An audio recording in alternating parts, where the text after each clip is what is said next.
운동을 시작한 지 몇 달이 지났습니다. 등 근육이 두터워졌고 가슴도 제법 발달했죠.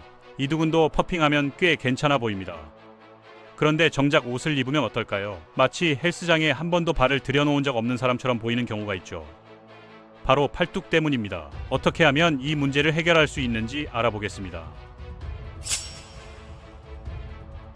사실 강해 보이는 체형을 만드는 데 있어서 팔뚝만큼 확실한 부위는 없습니다. 두꺼운 목과 함께 진정한 게임 체인저 역할을 하죠. 왜 그럴까요? 답은 매우 단순합니다. 팔뚝은 언제나 노출되어 있기 때문이죠. 셔츠를 입어도 정장을 입어도 팔뚝은 항상 드러납니다. 잘 발달된 팔뚝을 가지고 있다면 옷을 입고 있어도 단번에 운동하는 사람임을 알 수 있죠. 첫인상에서부터 압도적인 차이를 만들어냅니다. 팔뚝을 키우면 실제 팔 크기보다 훨씬 더 굵어 보이는 착시 효과도 얻을 수 있습니다. 상완 이두근이나 삼두근이 아직 크지 않더라도 말이죠. 더 놀라운 것은 팔뚝이 혈관이 가장 빨리 드러나는 부위 중 하나라는 점입니다. 체지방을 극도로 낮출 필요도 없어요. 적절한 훈련만 해주면 마치 지도의 도로망처럼 혈관들이 선명하게 나타나게 됩니다. 멋진 팔을 원한다면 팔뚝부터 시작하는 것이 현명한 선택이죠. 콘크리트 벽돌도 부술 것 같은 강력한 악수만큼 남성다움을 보여주는 것도 없으니까요. 첫 만남에서 악수 한 번으로 상대방의 인상을 바꿀 수 있습니다. 그런데 팔뚝의 중요성은 단순히 외적인 멋에서만 그치지 않습니다. 전반적인 운동 능력 향상에도 핵심적인 역할을 하죠.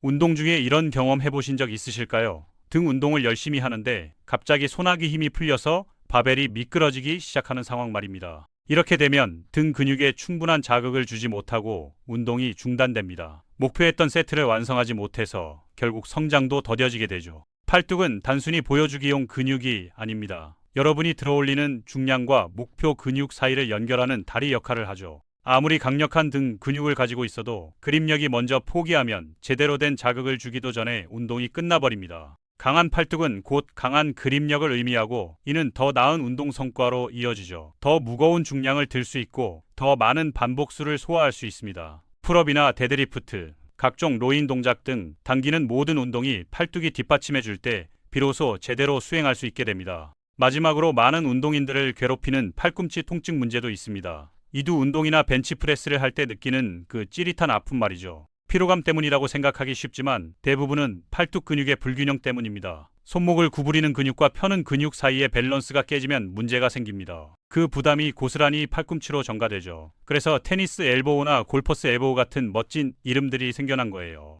하나는 굴곡근의 약화를, 다른 하나는 신전근의 약화를 의미합니다. 어느 쪽이든 동일하게 고통스럽죠. 다행히 훈련 프로그램에 팔뚝 운동을 포함시키면 이런 문제들을 빠르게 개선할 수 있습니다. 균형이 잡히기 시작하면 덤벨만 만져도 팔꿈치가 욱신거리던 일들이 사라지게 될 거예요. 이제 불편한 진실 하나를 말씀드리겠습니다. 팔뚝의 경우 종아리와 마찬가지로 유전적 요소가 상당히 중요한 역할을 합니다. 어떤 사람들은 태어날 때부터 마치 바이킹 전사의 손목을 물려받은 것처럼 굵직한 팔뚝을 가지고 있죠. 반면 어떤 사람들은 그렇지 못합니다. 이는 주로 골격의 길이와 근육이 뼈에 붙는 지점, 즉 부착점에 의해 결정되죠. 근복의 길이도 중요한 변수입니다. 만약 근복이 길다면 정말 축하드립니다. 사실상 팔뚝 유전자 복권에 당첨된 셈이니까요. 근육이 성장할 수 있는 공간이 넓어서 쉽게 두툼하고 볼륨감 있는 형태를 만들 수 있습니다. 하지만 근복이 짧다면 겉으로 보이는 근육량 증가가 크게 눈에 띄지 않을 수도 있어요. 불공평하게 느껴지시나요? 맞습니다. 그런데 덤벨을 집어던지기 전에 잠깐 진정해보세요. 이것이 성장이 불가능하다는 뜻은 아닙니다. 단지 발달 양상이 다르게 나타날 뿐이라는 의미죠. 크기는 그렇게 크지 않을 수 있지만 분명히 더 선명하고 혈관이 도드라지며 힘이 강해집니다. 유전자는 한계점을 정하지만 꾸준함이 그 한계점에 얼마나 근접할 수 있는지를 결정하죠. DNA를 탓하지 말고 빼먹은 운동을 탓하시기 바랍니다. 매일 거울 앞에서 한숨 쉬는 시간에 팔뚝 운동 한 세트라도 더 하는 게 낫습니다. 실제로 팔뚝을 키우려면 특별한 비밀 운동이 필요한 것도 아니고 헬스장에서 몇 시간을 더 보낼 필요도 없습니다. 필요한 것은 팔뚝의 세 가지 핵심 기능을 모두 자극하는 올바른 동작들 뿐이죠. 팔꿈치 굴곡, 손목의 굴곡과 신전, 그리고 그립 강화입니다. 믿기 어려우시겠지만 쌀을 이용해서도 훈련할 수 있어요. 네, 그 쌀 맞습니다. 이 부분은 뒤에서 자세히 다뤄보겠습니다. 본격적인 운동법을 알아보기 전에 대부분의 헬스인들이 놓치는 중요한 사실이 있습니다. 팔뚝은 하나의 단일 근육이 아니라는 점이죠. 여러 개의 작은 근육들이 팀을 이루어 협력하는 구조입니다. 그리고 이들이 모두 똑같은 성장 잠재력을 가진 것도 아니에요. 일부는 엄청난 비대 가능성을 지니고 있지만 다른 것들은 그렇지 않죠. 마치 팀에서 에이스와 후보 선수가 다른 것처럼 말입니다. 그래서 사람들이 몇 개월 동안 손목 컬만 열심히 해도 성장의 기미가 전혀 보이지 않는 겁니다. 잘못된 근육을 타겟으로 하고 있었던 거죠. 스포일러를 하나 알려드리자면 손목 굴곡에 관여하는 근육들은 가장 큰 성장 잠재력을 가진 근육이 아닙니다. 시간 낭비였던 셈이에요. 진짜 큰 팔뚝을 원한다면 가장 중요한 것은 상완 요골근입니다. 아니에요. 공룡 이름이 아닙니다. 이 근육은 팔꿈치 근처 팔뚝 상부에 위치하며 가장 높은 성장 가능성을 지녀 팔을 웅장해 보이게 만들죠. 미적인 측면에서 볼 때 이 근육이 90%의 역할을 담당합니다. 타겟팅 방법은 간단해요. 중립 그립이나 역방향 그립을 사용하면 됩니다. 여기서 최우선적으로 해야 할 운동이 해머컬입니다. 덤벨이든 케이블 로프든 머시이든 상관없어요. 손바닥이 서로 마주보는 자세라면 성공이죠. 이 자세가 상완 요골근을 직접 타격합니다. 하지만 진정한 MVP는 바로 리버스 컬입니다. 이 운동은 상완 요골근을 강력하게 자극하면서 동시에 손목 신전근도 단련시켜 팔뚝을 더 크게 만들고 팔꿈치를 더 건강하게 만듭니다. 정말 과소평가된 운동이지만 이두근 루틴에 포함시키기가 매우 쉬워요. 기존 이두 운동 마지막에 2, 3세트만 추가하면 됩니다. 이제 팔뚝의 두 번째 그룹인 손목 굴곡근과 신전근으로 넘어가 보겠습니다. 이들은 손목을 구부리고 펴는 역할을 담당하죠. 맞습니다. 앞서 언급했던 대부분의 팔꿈치 통증을 일으키는 바로 그 문제아들이에요. 이 근육들은 엄청난 성장 잠재력을 갖고 있지는 않습니다. 팔뚝이 갑자기 뽀빠이처럼 변하지는 않겠지만 이들을 강화하는 것은 팔꿈치 통증 없이 운동을 지속하는 데 매우 중요하죠. 이 근육들을 제대로 훈련하면서 시간도 절약하고 싶다면 손목 롤러가 최고의 도구입니다. 막대 끝에 줄과 웨이트가 달린 그 기구 말이에요. 줄을 어떤 방향으로 감느냐에 따라 타겟 근육이 달라집니다. 위로 감으면 손목 신전근이 자극되고 아래로 감으면 손목 굴곡근이 자극되죠. 슈퍼맨처럼 팔을 쭉 뻗고 하려고 하지 마세요. 그러면 팔뚝을 자극하기도 전에 어깨가 먼저 타버릴 테니까요. 팔꿈치를 몸에 가볍게 구부린 상태로 부드럽고 통제된 움직임으로 굴리시기 바랍니다. 조급해하지 말고 천천히 완전한 동작으로 수행해야 합니다. 마지막으로 팔뚝 퍼즐의 최종 조각인 그립력 훈련이 있습니다. 이는 손가락과 손을 조절하는 근육들에 관한 내용이죠. 이 근육들은 표면 깊숙이 숨어 있어서 팔뚝을 더 커 보이게 만들지는 않지만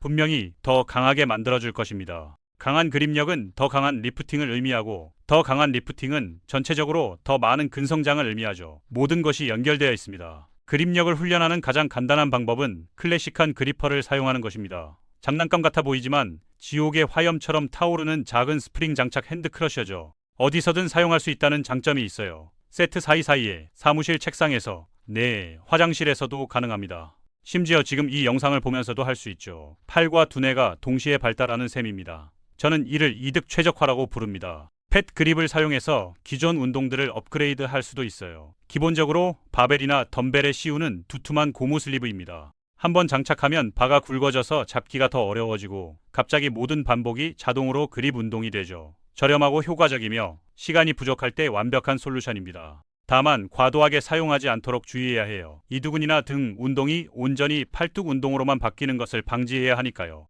대안을 찾는 분들을 위해 쌀통 훈련법을 소개해드리겠습니다. 양동이 하나를 구해서 쌀로 가득 채운 다음 마치 숨겨진 보물을 찾는 것처럼 손을 깊숙이 넣어보세요. 비틀고, 핥히고, 쥐고, 펼치고 모든 방향으로 움직이세요. 이상하게 들리시나요? 맞습니다. 하지만 놀라운 그립력과 손목 강도를 길러줍니다. 무술가들이나 클라이머들이 오래전부터 사용해온 전통적인 방법이기도 해요. 집에서도 쉽게 할 수 있고 비용도 거의 들지 않습니다. 이제 팔뚝을 더 강하고 크게 만들고 싶은 분들을 위해 운동을 본업으로 삼지 않고도 할 수 있는 두 가지 심플한 루틴을 제안해드리겠습니다. 첫 번째 루틴부터 시작해보겠습니다. 해머컬 10대 20회를 4세트로 시작하세요. 이것이 팔뚝에 입체감을 주는 상완요골근을 자극합니다. 그 다음 손목 롤러를 잡으세요. 위로 굴리기 3세트, 아래로 굴리기 3세트를 실시합니다. 한쪽은 손목 굴곡근을, 다른 쪽은 신전근을 자극하죠. 그립 연습으로 마무리하세요. 그리퍼든 오래된 쌀통이든 둘 다 효과적입니다. 3실시 5분 정도면 충분해요. 두 번째 루틴은 동일한 구조이지만 해머컬을 리버스컬로 바꾸는 것입니다. 리버스컬이 더 도전적이므로 중량을 좀 더 가볍게 시작하세요. 처음에는 간단하게 시작하세요. 주 2회로 시작해서 몸이 새로운 운동량에 적응하도록 해주세요. 갑자기 너무 많이 하면 오버트레이닝의 위험이 있습니다. 회복이 잘 되고 정말로 성장에 집중하고 싶다면 주 3, 4회까지 늘려보시기 바랍니다. 너무 과하다고 생각하시나요? 전혀 그렇지 않습니다. 팔뚝은 회복이 매우 빠르며 다른 근육군보다 훈련 볼륨을 훨씬 잘 감당할 수 있거든요. 하루 종일 손을 사용하는데도 피로하지 않는 것을 생각해 보세요. 항상 기억하세요. 완벽한 폼이 자존심보다 중요합니다. 무리해서 손목을 우주로 보내버릴 필요는 없어요. 폼과 풀 레인지 오브 모션, 그리고 텐션에 집중하세요. 근육이 수축하고 이완되는 것을 느끼면서 마인드 머슬 커넥션을 강화해야 합니다. 진전이 더디다고 느껴져도 포기하지 마세요.